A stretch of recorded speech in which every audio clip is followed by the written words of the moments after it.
A computer is a machine that can be programmed to carry out sequences of arithmetic or logical operations automatically. Stop. Modern computers can perform generic sets of operations known as programs. Stop. These programs enable computers to perform a wide range of tasks. Stop. A computer system is a complete computer that includes the hardware, operating system, main software, and peripheral equipment needed and used for full operation. Stop. This term may also refer to a group of computers that are linked and function together, such as a computer network or computer cluster. Stop. Para.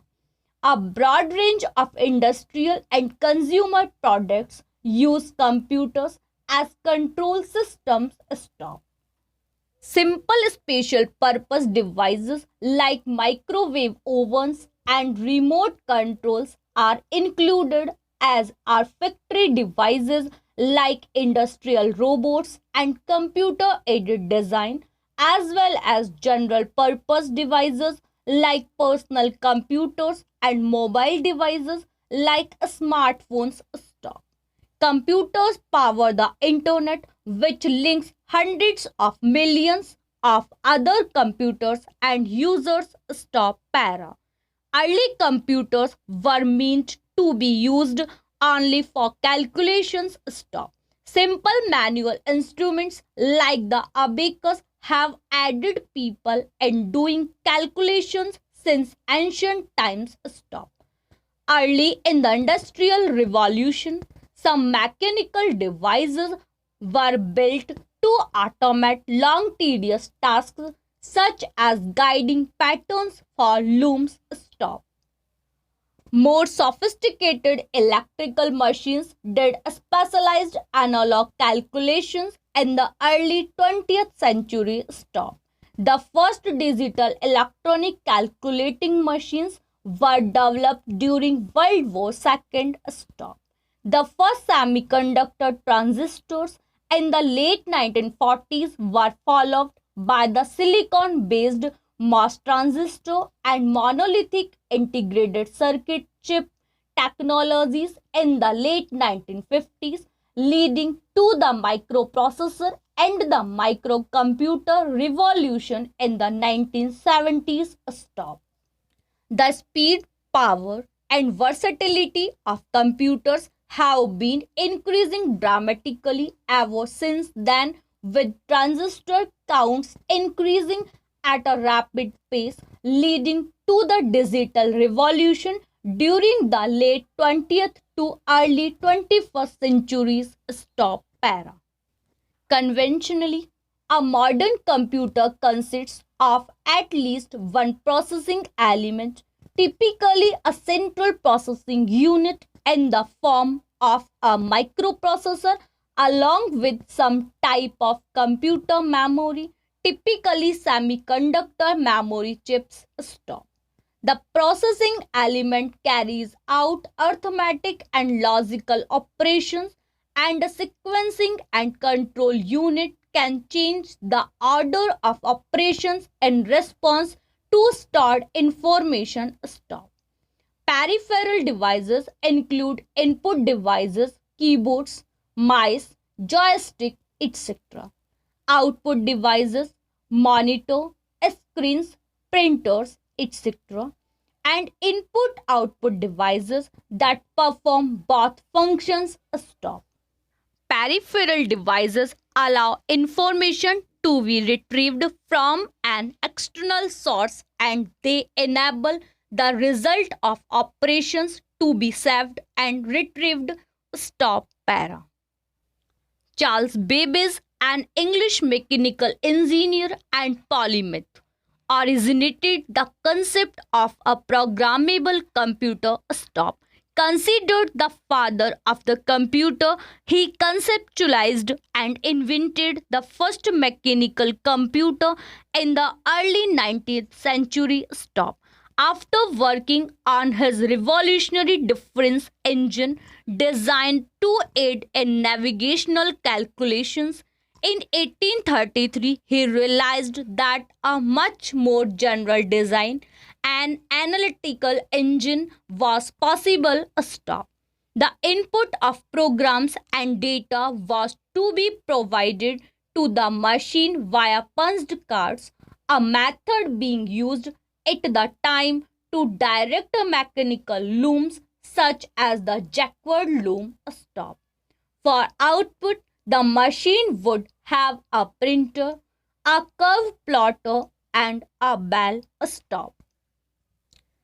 The machine would also be able to punch numbers onto cards to be read and later stopped.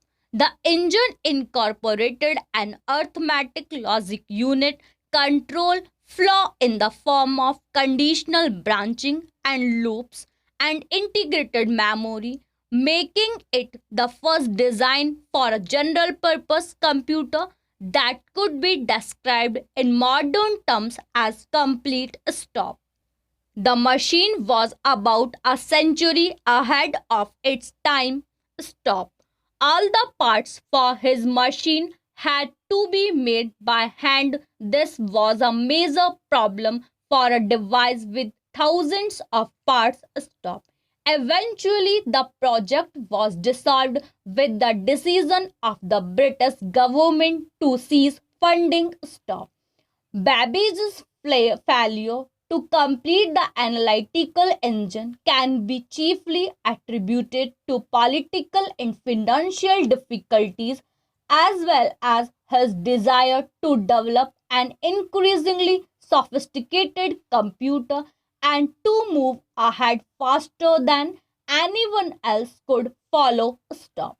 Nevertheless, his son Henry Babbage completed a simplified version of the analytical engine's computing unit in 1808. Stop. Nevertheless, his son Henry Babbage completed a simplified version of the analytical engine's computing unit in 1888. Stop. He gave a successful demonstration of its use in computing tables in 1906. Stop. Para. Errors in computer programs are called bugs. Stop. They may be benign and not affect the usefulness of the program or have only subtle effects. Stop. But in some cases, they may cause the program or the entire system to hang, becoming unresponsive to input such as mouse clicks or keystrokes, to completely fail or to crash. Stop. Otherwise benign bugs may sometimes be harnessed for malicious intent by an unscrupulous user writing an exploit code designed to take advantage of a bug and disrupt a computer's proper execution. Stop. Bugs are usually not the fault of the computer. Stop. Since computers merely execute the instructions they are given, bugs are nearly always the result of programmer error or an oversight made in the program's design. Stop. Admiral Grace Hopper, an American computer scientist and developer of the first compiler, is credited for having first used the term bugs in computing after a dead moth was found shorting a relay in the Harvard Mark II computer in September 1947. Stop. Para. In most computers, individual instructions are stored as machine code, with each instruction being given a unique number, its operation code or OP code for short. Stop. The command to add two numbers together would have one OP code. The command to multiply them would have a different OP code, and so on. Stop. The simplest computers are able to perform any of a handful of different instructions. The more complex computers have several hundred to choose from, each with a unique numerical code stop. Since the computer's memory is able to store numbers, it can also store the instruction codes stop. This leads to the important fact that entire programs, which are just lists of these instructions, can be represented as lists of numbers and can themselves be manipulated inside the computer in the same way as numeric data stop. The fundamental concept of storing programs in the computer's memory alongside the data they operate on is the crux of our stored program architecture stop.